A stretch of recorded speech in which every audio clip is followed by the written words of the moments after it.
Hello everyone, we've come out camping today. It's the Jubilee bank holiday weekend.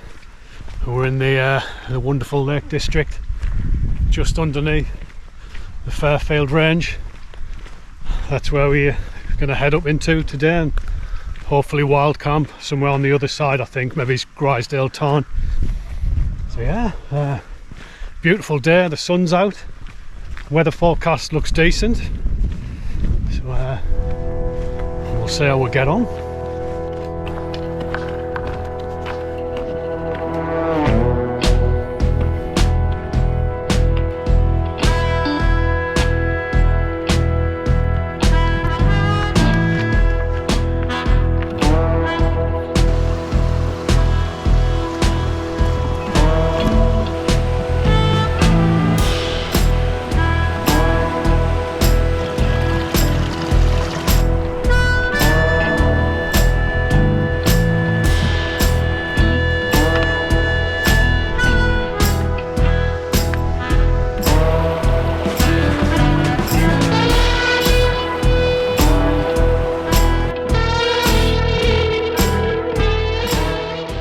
So you've got Dove Crag up there. Now on the side of Dove Crag there's a cave called the Priest Hole. Now I believe well, a priest used to live in there or spend a lot of time in there at least. Now not many folk knew about it because it's not easy to spot, but it was featured on a programme about, I think it was about 15-20 years ago now, called like 10 hidden places in Britain. And obviously it didn't remain hidden for long, and most of the times that I've been up this way there's someone in it, and I don't think you'll ever get it to yourself on a weekend. Pretty busy place, but I'm not interested in sleeping in a cave, to be honest, especially if it's busy.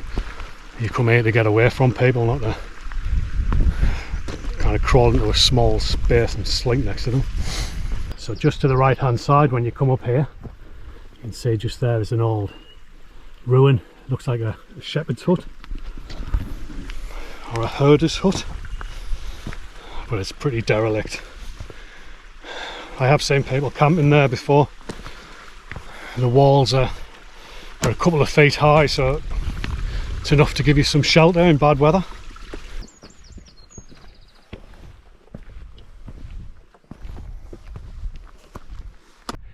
Brutal, this bit.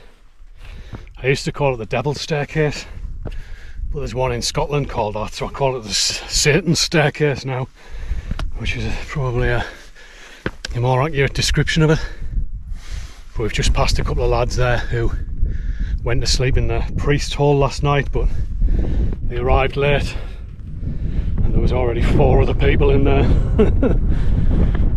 So they slept outside in the tent. It's crazy how popular it's become, but it's a hell of a mooch up here.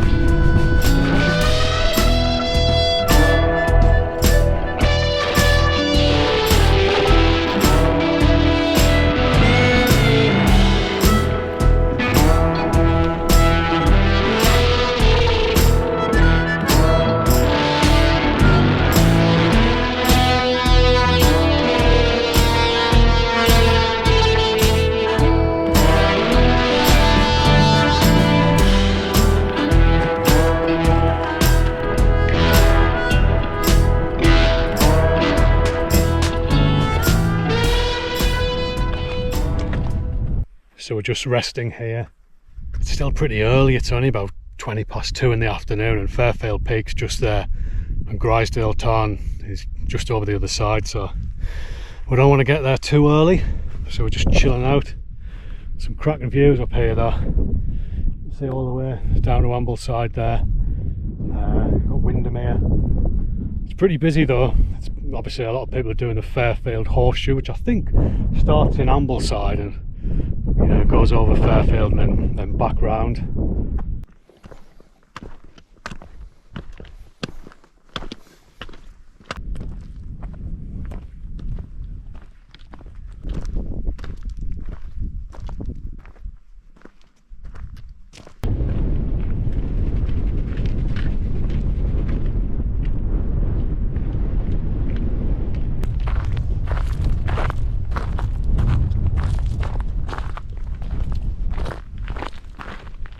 So one thing I'm telling Tris is, if you use hiking poles, which we do, they're excellent for support coming down tracks like this, but what you shouldn't do is put your hands through the loops, because if you fall, ideally you either want to grab onto the pole or chuck it away, depending on how you fall. You don't want to get your hand trapped in as you fall.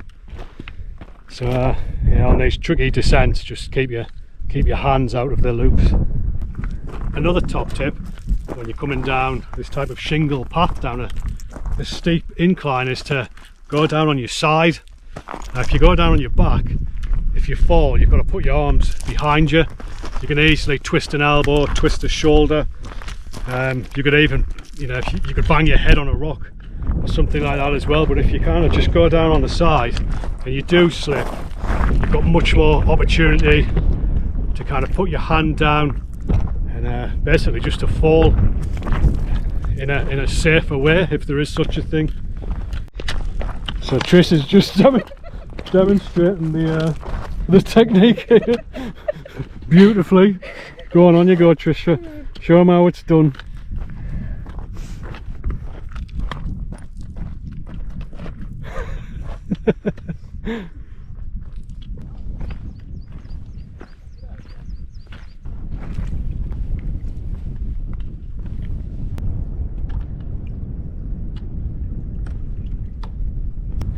So we've been here at Grisedale Tarn now probably for about 40 minutes. It's pretty busy. There's a chap already set his tent up down there, and there's another chap over there who's camping, but there's a bit of a stiff breeze. It's a little chilly in the breeze, so what we're going to do is just walk down over that ridge, and there seems to be some pretty decent places to pitch down there, and the tarn actually drains into a very substantial stream, I guess you'd call it, so we'll be able to get some water.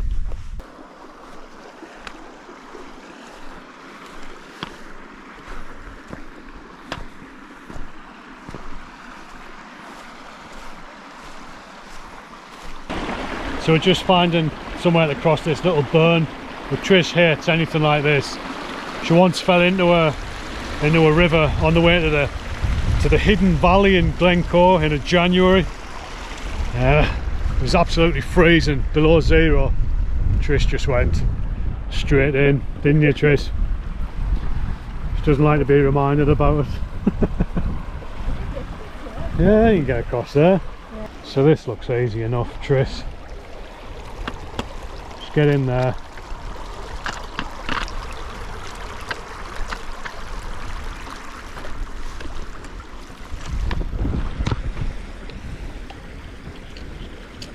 Hey, there you go.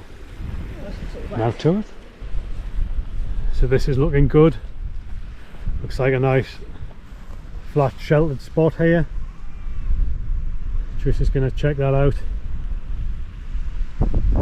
We do have the water running there, and there is a path that runs along there, so we're far enough away from the path,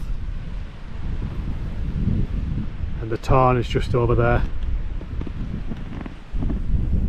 So this isn't a bad area, I think. We're using the little Fjallraven Abisko 2 tent today because the MSR Freelight 3 that we bought and used on the West Highland Way, it's got a hole in it basically. The mesh started to rip from the top, so MSR have it at the moment.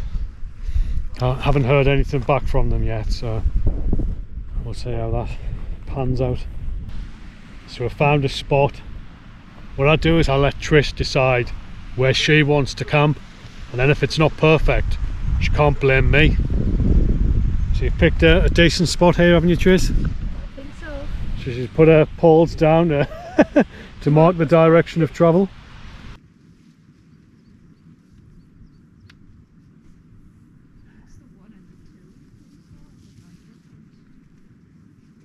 You can put like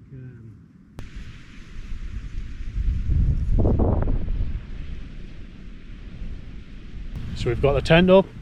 Didn't take long. Fairly sheltered down here. We've got a cracking view down the valley. You can just about make out Lake Ullswater down there. So we're just going to relax for a while now, We've got the chairs out. We're using these big Agnes Skyline ultralight stools, which are incredibly comfortable. And Tris, oh, what's that? It's the old gin flask. Are you on the gin already? Maybe.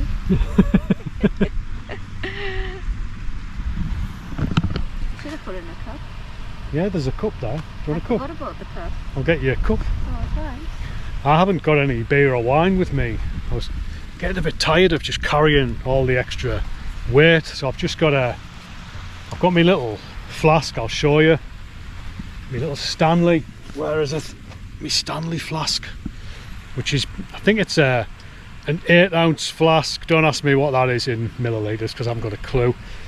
All I know is it's bigger than the standard 6-ounce flask, which means you can get more alcohol in, which is a good thing. And about 20 quid. Come in a few different colours, but this is a good colour. Although if you leave it lying around on the grass, you might not be able to see it. But I've got some single malt in here. I've got a Jura whiskey, the one that's been aged in rum barrels. Tried a bit of it last night. It's pretty nice. I'm just going to mix it with a little bit of water, and that'll be my drink for this evening. So I'm going to crack the whiskey open now. Trish has pretty much finished all of her gin, but I'll have a couple of drinks. We'll get some food on, and I think we'll hit the sack pretty early because we've had a long day. Just stick a little bit of water in there. Cheers.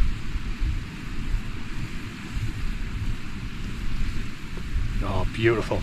Really nice, that whiskey. It's like liquid gold. Really smooth. Cheers.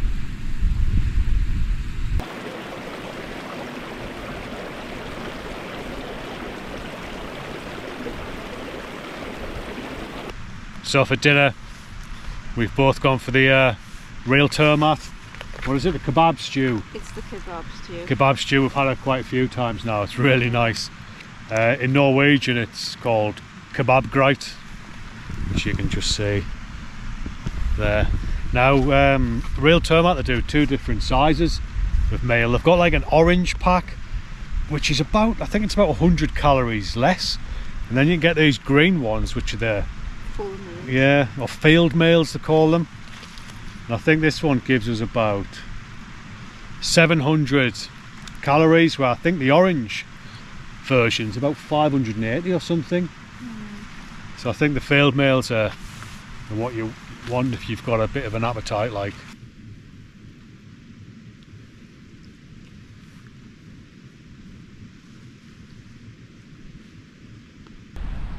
So it's getting on a bit now. Trish is retired into the tent. Well, I'm just enjoying the last of the whiskey while I appreciate that fantastic view down there. But I've just been for a wander, chatting to some of the other wild campers. We were sitting here earlier on, and over there I saw a herd of cows come down the hillside towards the tarn. So I popped my head up on that rock, and they'd all kind of moved along, and there's a chap camping there with his little dog, and they were like really close to him. There was about 6 or 7 cows, like pretty much right in his face. So I walked over. I didn't want them to come over here, you know, so I could kind of shoo them away if I had to. But then there's a load of lads who were camping over there, and they all came down and basically removed these cows from where the guy was camping. So yeah, didn't look too comfortable. I guess when you've got a dog, the cows and the sheep, they just see them as like wolves and as predators, don't they? So they get intrigued. But the chap was saying, you know, what do I do? Do I let the dog go and it'll just start running around and the cows will start getting excited, or do I just keep hold of it? So he just kind of kept hold of it. But yeah, farm animals, who'd have them? Farmers, that's who. So it's pretty much time to turn in now. It's raining outside, so we've been forced into the tent, although I think Trish is already asleep. I think it's about 8:30, 9 o'clock now, so yeah, I think it's going to be an early night. So we'll catch up with you again in the morning.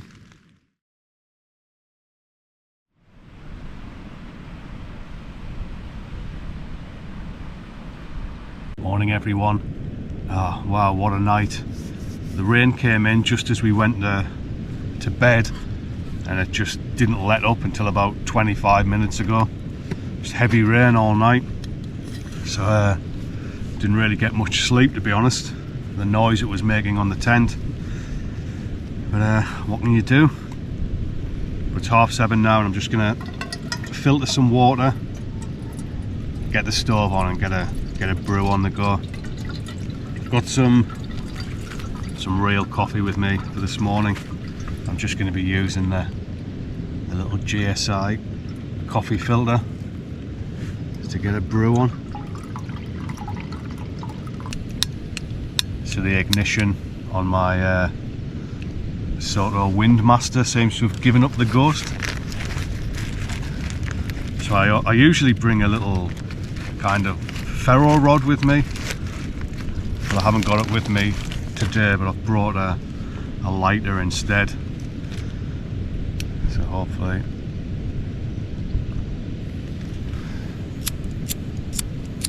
oh come on, is it full of water or something?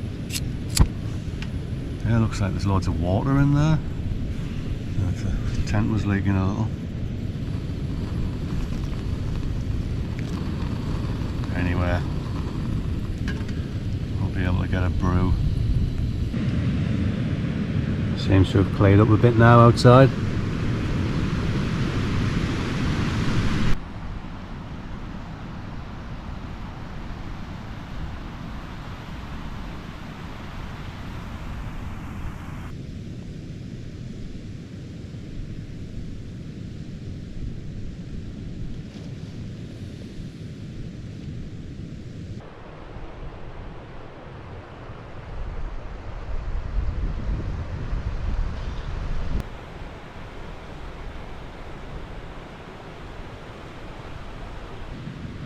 So we're just going to get some breakfast before we pack up.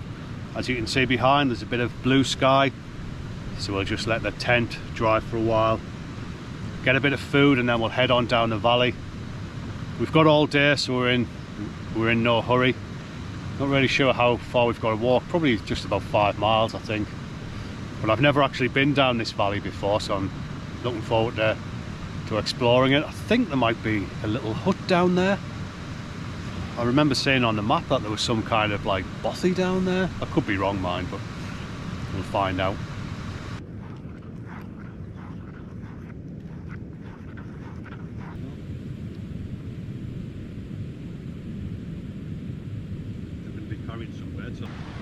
Brought a sponge with us this time round. Could have really done with one of these on the West Highland Way, just to dry the tent on the outside. And on the inside it works great, look. Get rid of all that moisture.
Thought there was a lodge down this way, Ruthwaite Lodge, restored by the maintenance team of Outward Bound Ullswater and dedicated 26th of the 3rd 93 to the memory of Richard Reed and Mike Evans, tutors from OBU, killed on Mount Cook, New Zealand on the 31st of the 1st 1988.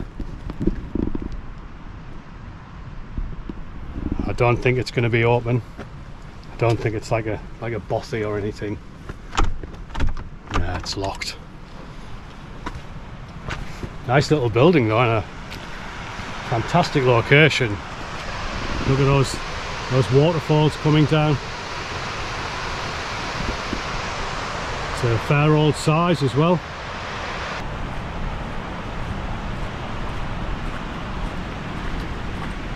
So we're back down in the valley now.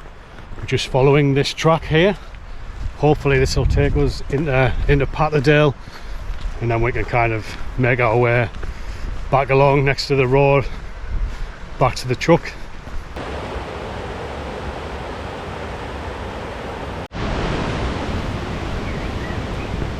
So we're just walking back to the truck now, along the side of the, I think it's at the A592, so you might see the odd car go past. But we came down from Grisedale town, and once you come out onto the road, you can either turn right into Patterdale or left into Glenridding. So we went into Glenridding, found a nice cafe, had a decent lunch, and then we just continued back along towards Brothers Water where we're parked, and we happened to find a nice little boozer with a cracking little beer garden, so we stopped in there for a quick pint of Tyrrell's, which is real ale. I think it's brewed in the lakes. It's a decent drop, and we should be back to the truck fairly soon, I think. So we're just gonna draw this little trip to a close now. So as ever, thanks for watching, hope you enjoyed it, and we'll catch up with you again next time.